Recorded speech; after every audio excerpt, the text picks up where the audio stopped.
Now, the US Vice President Joe Biden has been visiting Australia over the past couple of days. He spent the last 2 days in Melbourne before heading to Sydney late yesterday.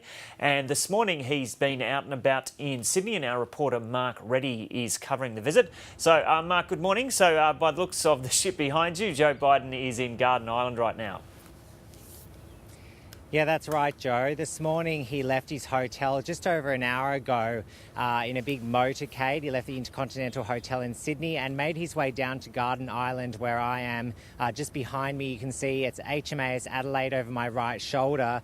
He's on there at the moment talking to about 200 servicemen and women, and this ship is Australia's newest and largest ship.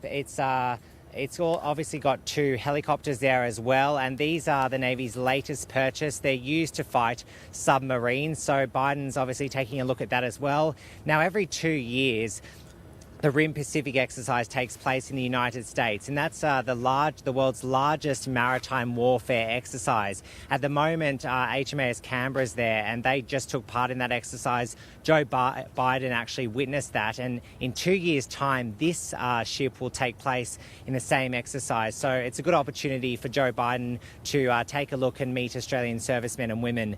After he does this, he'll head back into the city and he'll meet Labor leader Bill Shorten for talks, followed by bilateral talks with the Prime Minister Malcolm Turnbull. Now, we expect those talks to be quite major. They'll be talking about US and Australian foreign policy, and then we can expect a joint statement about sometime this afternoon, where we'll get more detail about that. After that, it'll go a bit lighter. He'll do some tourist things. He'll get on board a cruise with Julie Bishop and go to Taronga Zoo, followed by a dinner at the Governor-General Sir Peter Cosgrove's house. So, the evening should be a bit lighter for Joe Biden. And it looks like a spectacular day there in Sydney, especially for midwinter.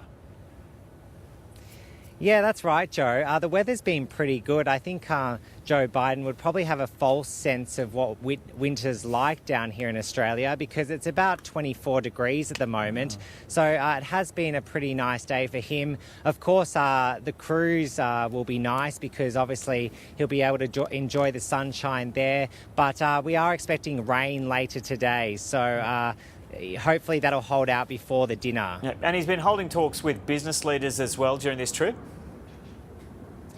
Yeah, so last night he went straight from the airport to the Opera House, and he was meted by the New South Wales Premier Mike Baird, and he addressed 60 business leaders at a roundtable function, and he really spoke about Australia aspiring towards being a driver of economic growth in the Asia-Pacific region.